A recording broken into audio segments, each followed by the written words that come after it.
हर हर महादेव। नमस्कारम। मैं सुमित रंजन अभिषेकाचार्य। आज हम गायत्री के विषय में चर्चा करेंगे और जितनी हो सके मैं गहराई तक आपको लेकर के जाऊंगा।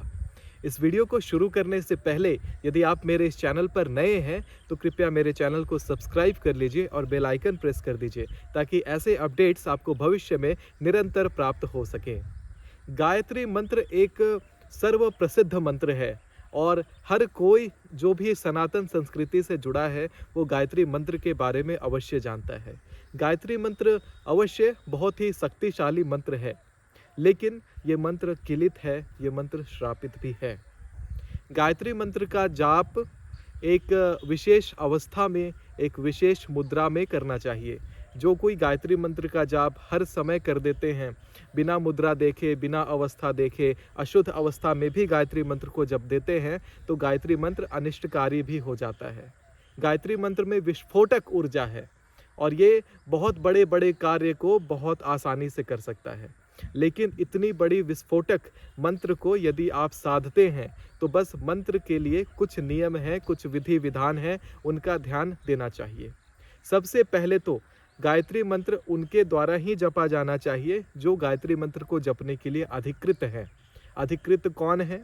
गायत्री मंत्र के लिए अधिकृत वे हैं जो यज्ञोपवीत धारण करते समय उनको गुरु दीक्षा में गायत्री मंत्र दिया गया हो, या फिर जिन्होंने गुरु परंपरा से, गुरु दीक्षा के माध्यम से उन्होंने गायत्री मंत्र अपने गुरु से पाया हो और साथ में माला अपने गुरु से पाया हो, वो ही गायत्री मंत्र का जाप करें, तभी गायत्री मंत्र फल देगा। अन्यथा गायत्री मंत्र अनिष्टकारी हो सकता है और जीवन में या तो ये खराब फल देगा या तो फिर ये कोई फल नहीं देगा, अफला रह सकता है।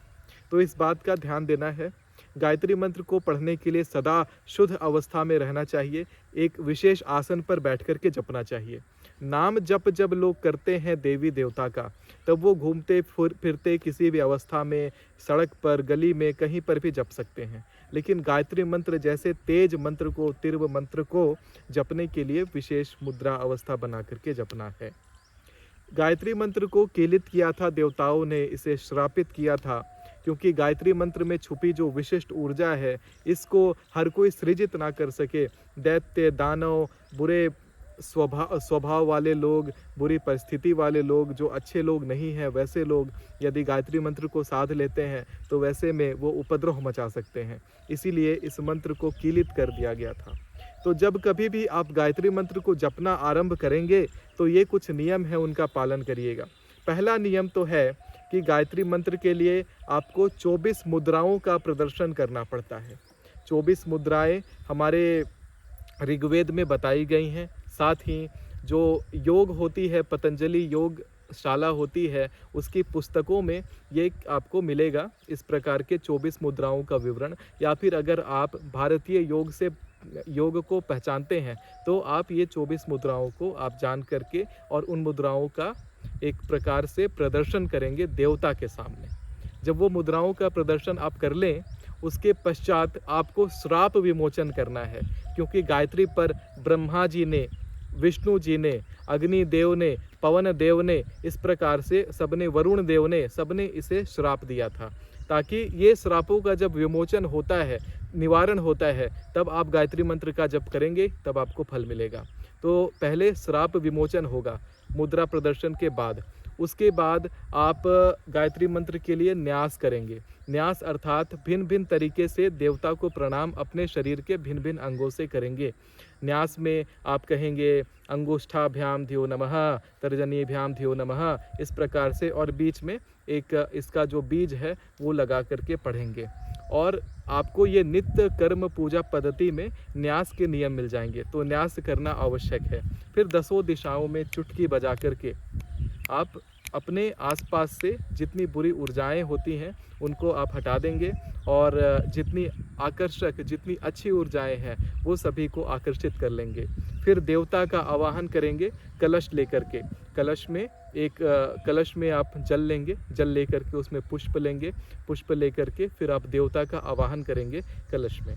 और आवाहन करने के बाद फिर आप गायत्री मंत्र का जप प्रारंभ कर सकते हैं, तब गायत्री मंत्र आपको फल देगी। लेकिन ध्यान रहे, आप अधिकृत होने चाहिए, तभी ये फल देगा। तो इस प्रकार से गायत्री का फल प्राप्त किया जाता है। कई लोगों का है कि गायत्री मंत्र का पूर्ण फल हमें कब कब प्राप्त होगा। गायत्री के पूर्ण फल की प्राप्ति के लिए 24 लाख मंत्र जप का चरण बना है। 24 लाख का जप जो मनुष्य कर लेता है वो स्वयं गायत्री के समान तेज हो जाता है और इंद्र के समान शक्तिशाली हो जाता है। साथ ही जो अन्य देवता होते हैं ये गायत्री साधक के सामने नहीं खड़े हो सकते हैं। मैं एक आपको कथा सुनाता हूँ, ये कलयुग की ही कथा है। माधवाचार्य थे, वृंदावन में उन्होंने 13 वर्ष तक गायत्री की साधना करी थी और उसके पश्चात भी गायत्री मंत्र का पूर्ण फल उन्हें नहीं प्राप्त हो पाया।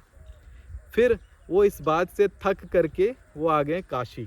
काशी में उन्होंने तांत्रिक माध्यम से काल भैरव की साधना करी। तांत्रिक माध्यम से करने के पश्चात काल भैरव तो प्रसन्न हो गए, जल्दी प्रसन्न हो जाते हैं। इनका आगमन हुआ, इन्होंने बोला वर मांग। तो ये कब कह रहे हैं? रात के समय पीछे से कह रहे हैं वर मांग। तो वर मांग तो माधवाचार्य जी ने कहा कि आप पहले सामने तो आइए। तो इन्होंने कहा नहीं, मैं गायत्री साधक के सामने खड़ा नहीं हो सकता। आप में तेज इतना ज़्यादा है कि आपके सामने मैं आऊँगा तो मुझे पीड़ा होगी। तो फिर उन्होंने कहा फिर आप मुझे क्या वर दोगे जब आप मेरे सामने खड़े भी नहीं हो सकते। तो फिर इन्होंने बोला कि ठीक है, माधवाचार्य ने बोला कि ठीक है, आप मुझे बस इतना बताइए कि 13 वर्षों तक मैंने जो वृंदावन में गायत्री की साधना करी थी उसका फल मुझे क्यों नहीं प्राप्त हुआ। तो माधवाचार्य तो काल भैरव जी ने बताया कि 13 वर्ष तो आपके जो पूर्व जन्म के पाप कर्म थे उनको काटने में ही निकल गए, 13 वर्षों की साधना। अब आप जो भी साधना करेंगे उसका फल आपको इस जन्म से प्राप्त होने लगेगा। तो इसी प्रकार से भिन्न भिन्न जो मानव हैं पृथ्वी पर, उनका जितना भी फल की प्राप्ति होती है वो प्रकृति अनुसार होती है। पूर्व जन्म से या तो वो इतने ज़्यादा पाप करके आते हैं कि इस जन्म में कितना भी जप कर लें उनको संपूर्ण फल उस प्रकार की शक्ति प्राप्त करते करते जन्म के पाप काटते काटते ही निकल जाती है और शक्ति का वो अर्जन नहीं कर पाते जो उन्होंने चेष्टा करी। देवी देवता भी इसी प्रकार से फल देते हैं मनुष्य को कि जो मनुष्य जब भी साधना करने बैठता है तो फल प्राप्ति प्रकृति के संतुलन के हिसाब से मिलती है। फल प्राप्ति उन्हें उस हिसाब से मिलती है कि साधक का कल्याण हो। तो इन चीज़ों को ध्यान में रखते हुए ही आप देखिए, रावण को विशिष्ट फल की प्राप्ति हुई थी। तो रावण को क्यों हुई? क्योंकि रावण को श्री राम से युद्ध करना है, साक्षात भगवान से युद्ध करना है। इसलिए रावण इतनी तपस्या कर पाए और इस प्रकार इतना फल उन्होंने प्राप्त कर पाया। लेकिन यदि कोई आम मनुष्य चाहे कि हम रावण के समान फल प्राप्त कर लें, उतना बलशाली हो जाए कलयुग में, तो अभी भगवान श्री राम का या विष्णु भगवान का अभी तो अवतार नहीं होना है। संध्या काल तक अभी बहुत समय है, बहुत विलंब है। तो जब कोई इस प्रकार की शक्ति अर्जित करना चाहता है तो उसमें प्रकृति भिन्न भिन्न माध्यमों से बाधा डाल करके उसकी उस प्रकार की शक्ति नहीं अर्जित होने देती। क्योंकि मनुष्य की चेष्टा और कल्पना के अनुसार प्रकृति कार्य नहीं करती है। प्रकृति तभी कार्य करती है जब मनुष्य के कल्याण में वो चीज़ होगी, और जब कल्याण में होगी तो प्रकृति वो चीज़ अवश्य देगी या आपको उतनी बुद्धि अवश्य देगी कि आप उस कार्य को कर पाएं। अन्यथा 13 वर्षों तक तो माधवाचार्य ने गायत्री की साधना करी। कोई 13 महीने भी बिना फल के किसी मंत्र को साध नहीं सकता। भगवान और बड़े बड़े ऋषि मुनियों ने कहा है, जो 36 लाख गायत्री का चरण पूर्ण कर लेता है वो मनुष्य का जो आत्मा है वो इतना बलशाली हो जाता है कि वो इस शरीर में नहीं रह सकता। ये शरीर की भी एक कैपेसिटी है और उस कैपेसिटी भी लांघी जा चुकी होती है। जब 36 लाख का चरण पूर्ण होता है तब आत्मा शरीर से बाहर आकर के एक दिव्य रूप, दिव्य शरीर धारण कर लेता है जो भिन्न होता है, अत्यंत बलशाली होता है और ये जो मोह माया है जगत का, इससे परे होता है और मोक्ष को प्राप्त होता है। 36 लाख का चरण तो तभी संपूर्ण होगा जब एक संपूर्ण गायत्री जपा हुआ सिद्ध मनुष्य नित्य गायत्री कम से कम 1000 गायत्री का रोज जाप करे। करते करते समय कालांतर के साथ उसकी यह साधना पूर्ण होगी। शिव पुराण में भी इसी प्रकार से मंत्र साधना का विषय दिया है। जब कोई गुरु दीक्षा उपरांत साधना आरंभ करते हैं, साधना हो जाने के पश्चात भी नित्य दिन उन्हें प्रतिदिन 1000 मंत्रों का जाप करना अनिवार्य होता है। ऐसे साधक ही श्रेष्ठ कहलाते हैं, श्रेष्ठ भक्त कहलाते हैं और उनकी सद्गति बहुत ही जल्दी होती है और अवश्य होती है। तो भगवान सभी पर कृपा करते हैं, सदा करते हैं, और उनकी कृपा पाने का एक ही मार्ग है कि आप भगवान के सामने रोइए, विलाप करिए, भक्ति करिए, कहिए भगवान आप आ क्यों नहीं रहे हैं, एक बच्चे के भांति। क्योंकि ये जो मंत्र हैं, तंत्र हैं, क्रियाएं हैं, साधना हैं, ये सब तो प्रकृति के अनुरूप चलेंगी, लेकिन आपका विलाप आपके अनुसार ही होता है। तो भगवान के सामने जा कर के विलाप करिए, भक्ति करिए और समर्पित कर दीजिए स्वयं को। कहते हैं त्वमेव माता च पिता त्वमेव बंधु च सखा त्वमेव विद्या द्रविणम त्वमेव सर्वम मम देव देव। त्वमेव अर्थात आप ही हो और केवल आप ही हो, आप ही माता। त्वमेव माता च पिता त्वमेव, आप ही पिता हो। त्वमेव बंधु, केवल आप ही बंधु हो।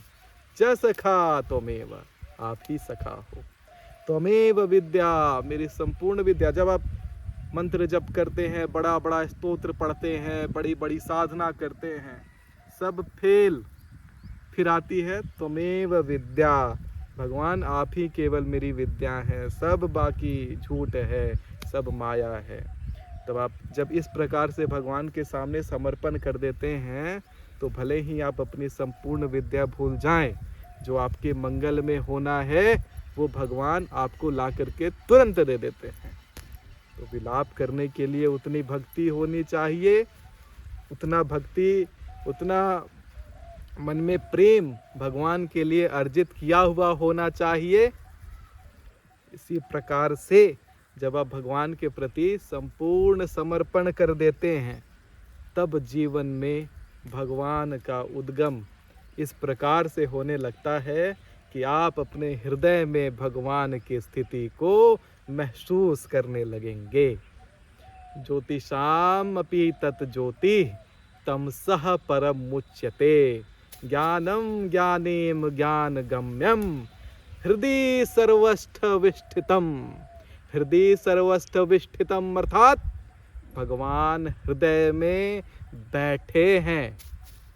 और जब भगवान हृदय में बैठे हैं और आपकी भक्ति जब पूरे संसार में ढूंढ रही है भगवान कहाँ हैं, त्वमेव माता च पिता त्वमेव बंधु च सखा त्वमेव, जब ऐसे ढूंढ रही है आपकी भक्ति और भगवान जब हृदय में वास करके आपको दर्शन दे रहे हैं नित्य नित्य, तब आप देखेंगे कि किस प्रकार से शक्ति का उद्गम आपके भीतर होने लगेगा और आपके जीवन में एक दिव्य प्रकाश आ जाएगी।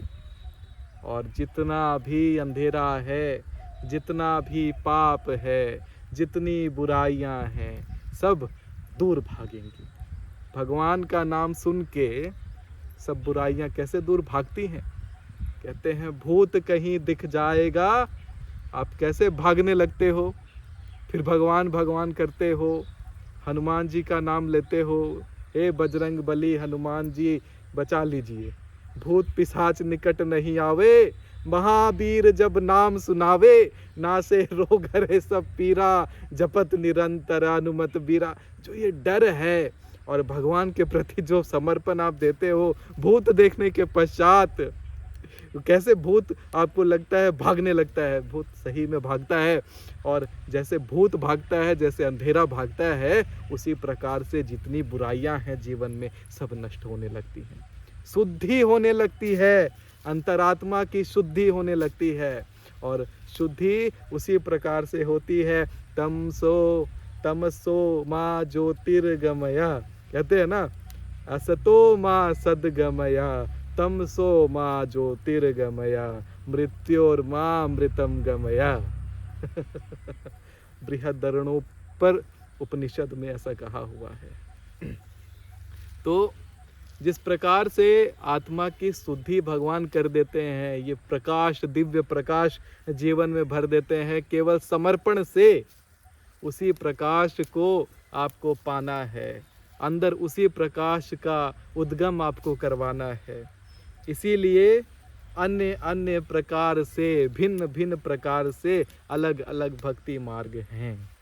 तो जैसा मैंने कहा था, गायत्री के विषय में जो शक्ति आप गायत्री से प्राप्त करोगे, वही शक्ति या उससे भी प्रचंड शक्ति आप केवल समर्पण से प्राप्त कर सकते हो। इसलिए इसमें बिल्कुल संकोच नहीं करना है कि आपको वो परम गति नहीं मिलेगी या कि आपको वो परम गति मुश्किल से मिलेगी, जिसका आपने चाहा था या ठाना था कि गायत्री से आप प्राप्त करोगे, वही समर्पण से आपको मिल जाएगा।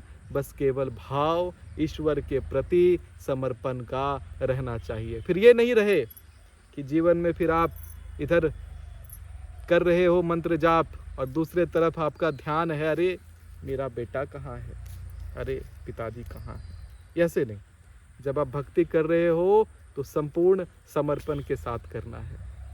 हाँ, तुच्छ तुच्छ फल की प्राप्ति के लिए विशिष्ट मंत्रों का जो लोग जप करते हैं, उनकी साधना सिद्ध नहीं होती है, क्योंकि ये जो सांसारिक फल हैं, जो भी है, ये सांसारिक फल तुच्छ हैं, छोटे हैं, वो टेम्पररी हैं। परमानेंट फल अगर आपको चाहिए तो आपको मंत्र की जो साधना है निष्काम भाव से करनी होगी, तब आपको परमात्मा ही साक्षात मिल जाएंगे। जितने फल आपको चाहिए यथोचित फल आपको मिलेगा, क्योंकि मनुष्य के भाग्य पर भी फल का मिलना निर्धारित रहता है। इसी प्रकार से प्रकृति का चयन हो जाता है कि इस मनुष्य को इस फल की प्राप्ति हो जाएगी, और उसी प्रकार से प्रारब्ध अनुसार मनुष्य अपने जीवन में वो सभी कर्म करने लग जाता है। दरअसल आप सभी जो मनुष्य हैं, वो पहले हो सकता है कोई देवता रहे हो सकता है कि कोई प्रेत रहे हो सकता है कि भगवान भी हो, लेकिन जब आप इस पृथ्वी पर हैं तो आपको आपका प्रारब्ध ही बताएगा कि आप कौन हैं।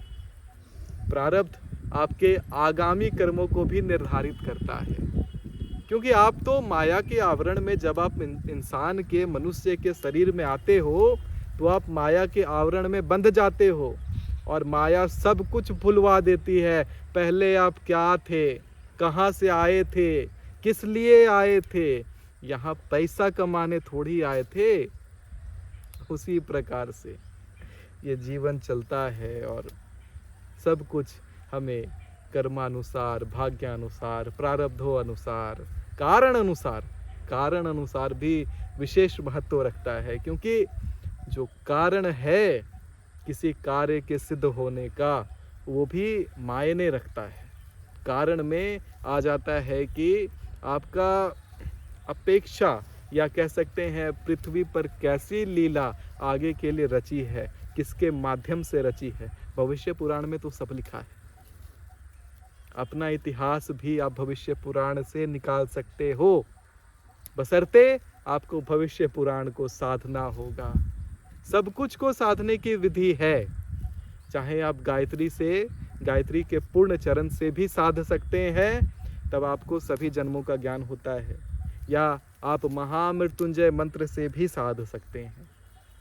भिन्न भिन्न प्रकार से आप देखो, गायत्री मंत्र जो है, इसके विषय में देखा जाए तो गायत्री मंत्र कोई पूछता है तो क्या कहते हैं, ओम भूर्भुवः स्वः तत्सवितुर्वरेण्यं भर्गो देवस्य धीमहि धियो यो नः प्रचोदयात्। यही गलत हो जाता है। गायत्री मंत्र है तत्सवितुर्वरेण्यं भर्गो देवस्य धीमहि धियो यो नः प्रचोदयात्। बस तत् सवितुर से चालू है।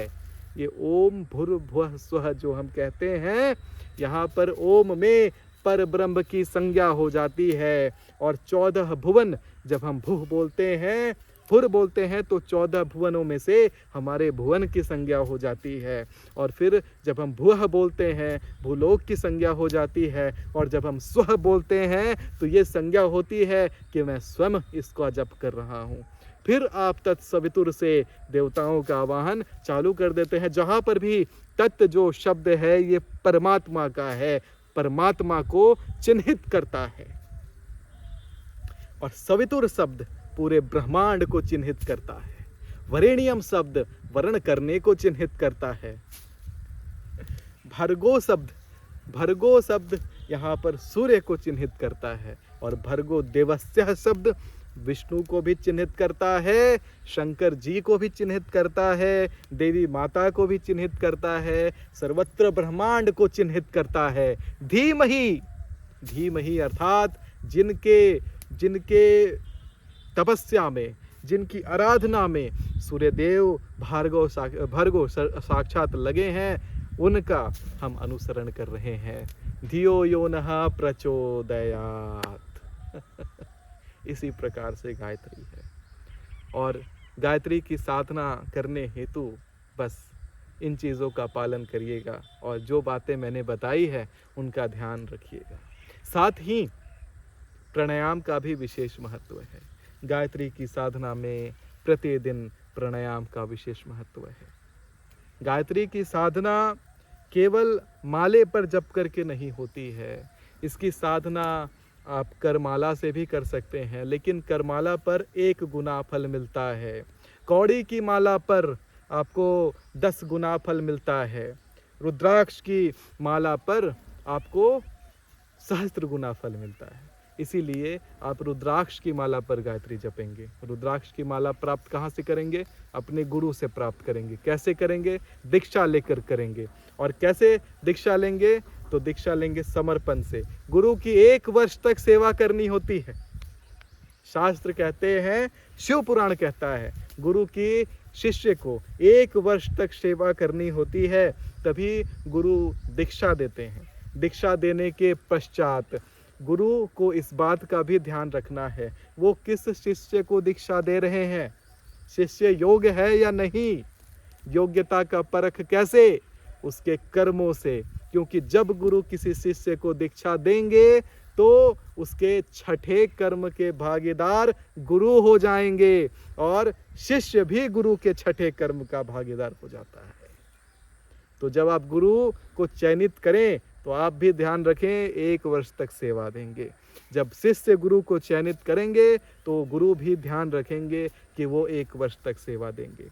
इसमें ये आवश्यक नहीं कि गुरु सिद्ध ही हो, सिद्ध गुरु हो तो सर्वश्रेष्ठ है। लेकिन कई बार गुरु सिद्ध नहीं होते हैं, पर दीक्षा यदि देते हैं तो उनकी दी हुई दीक्षा सिद्ध कही जाती है। क्योंकि जब तक शिष्य के पास दिव्य दृष्टि ना हो वो सिद्धता का आभास नहीं कर सकते हैं। इसीलिए जब आप एक श्रेष्ठ पुरुष को, एक ज्ञानी पुरुष को जब आप मिलते हो तो आप कोशिश करें कि उनसे कुछ ज्ञान अर्जन लें और धीरे धीरे आपको इसी प्रकार से प्रारब्ध ही आपको आपके सही गुरु तक ले जाएगा। सही गुरु से पहुंचने से पहले नित्य आपको 1 वर्ष तक भगवान के सामने प्रार्थना करनी पड़ेगी कि भगवान आप मुझे गुरु दें, भगवान आप मुझे श्रेष्ठ गुरु से मिलवाएं। और उसके पश्चात आपको श्रेष्ठ गुरु मिल जाएंगे। आपका प्रारब्ध ही आपको खींच करके श्रेष्ठ गुरुजन के पास ले जाएगा और गुरु आपके ऊपर हाथ रख देंगे और आपका जीवन सिद्ध हो जाएगा।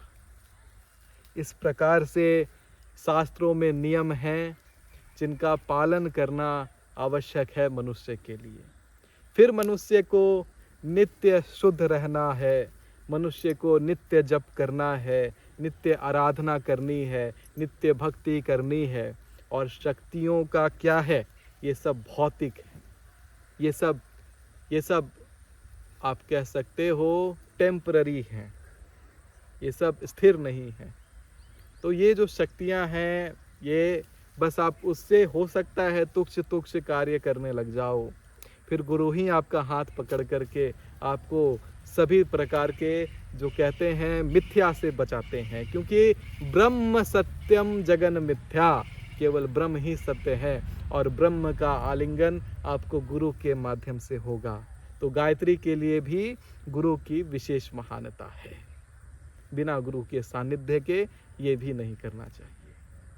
अगर आपको ये वीडियो अच्छा लगा तो इस वीडियो को शेयर करिएगा अवश्य, कमेंट में हर हर महादेव लिखिएगा और साथ ही इस चैनल को सब्सक्राइब करिए ताकि भविष्य में निरंतर धर्म का प्रचार आप तक पहुंच सके। बहुत बहुत धन्यवाद सभी का और आशीर्वाद। धन्यवाद।